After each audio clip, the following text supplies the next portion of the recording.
Здравейте, ние сме Лидия и Мария от четвъртата група от курса по модерни методи на мислене. И сега ще ви представим нашата анкета. Какво мислите за хомосексуализма? Не намирам, че е нещо лошо, защото това човек не може да си го избира. Това, което е всъщност самия. Това е, примерно, така както те е развил. Значи аз съм приятел. Любовта няма граници. Любов без граници. Нищо, подкрепяме ги, те са хора. Нямам нищо против тях, обаче не смятам, че не трябва да им показвам тях. Какво мисля? Нищо не мисля. Много ме кефът и много си падам по такива хора, много са енергични, жизнерадостни, усмихнати винаги. Нека си има, давам пример. Нека си има, но нямам нищо против тях. Метросексуалността сега в момента е много разпространена. Всеки си има право на избор. Няма нищо лошо. А случва ли ви се да бъркате хомосексуалността с метросексуалността? Да. Прекалено е за мъж. Не трябва да се прекалено. Да, трябва да се поддържа един мъж, но не чакам. Да, пак също. Падам си по такива. Всички мъже, които има хубаво тяло, трябва да са метросексуални. Не. Не си семе едно, дали ще умра сега, дали са 30 години или 47. И да дойде. Няма нищо лошо. Не го смениха. Както вид неща, че... Все пак. Не, вярно това, не. Мислите, че развитие ще продължи както се случва сега? Ими да. И ще ме мисля. Не. Ти ще стана с моята любов и искам да обратно някой да запълните и да се оженя за него и да съм щастлива. Живеем още него да ви да. Може народ, да. Съм Стелян, аз съм Вицо и днес ще ви покажем нашата анкета, втора част, модерни методи на мислене, четвърта група. Какво мислите за управлението на ГЕРБ и в частност на Бойко Борисов? И какво да мисля? Готин си, а Бойко да се стои. Какво да мислим за сега? Много добре върви, ама малко криза. Малко криза, ама пак оттам от тук, скараме се в хляба.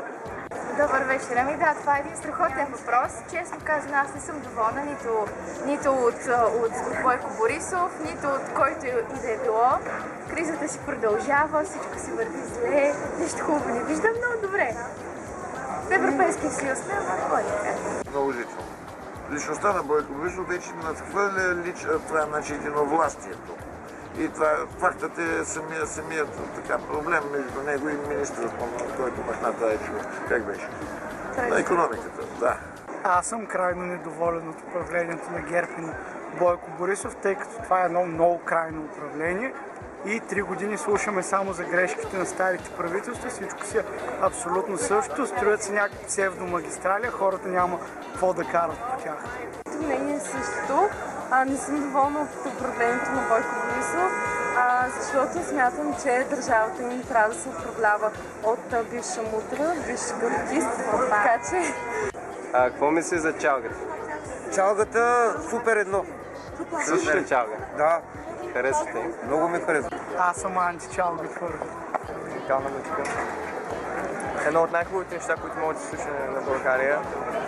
Харесва ли новата песен на София Маринова, с която представяме в Евровизия България? Ако не се излагаш толкова с лош английски, било. Много хубав глас има София Маринова. Добре пее.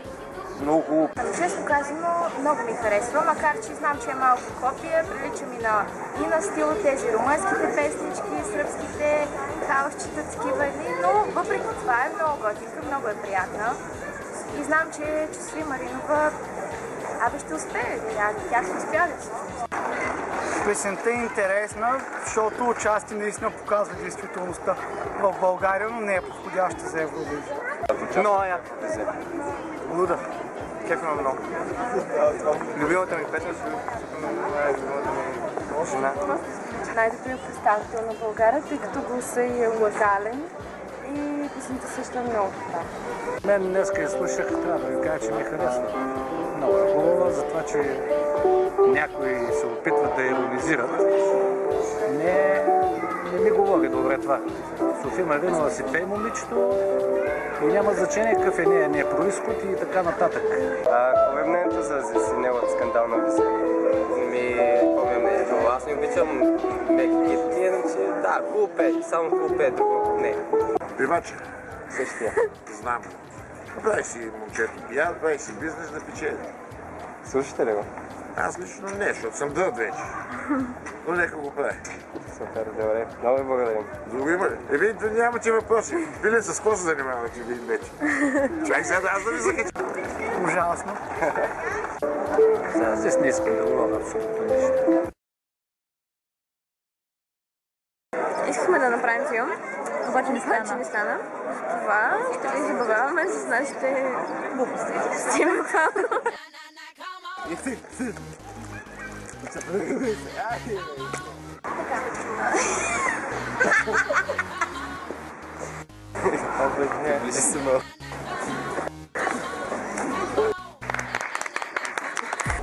Фалшив съм. Много хубаво. Да, ама това трябваше да стане тайна. Вече не е. Му прата съвсем трупето. Вие с какво се занимавате вие вече? Чай сега аз да ви закача. Щом съществува, значи има и може би е необходима. Падам си по такива. Двамата сме двойка. Имате ва? Само купих подаръче от Адидаса. Ще уважим вечерта. Как се иде? Не мога да отговоря на този въпрос. Добре. Трябва това да се спре. Но няма шанс. Сърстен герой! Сърстен герой! Сърстен герой!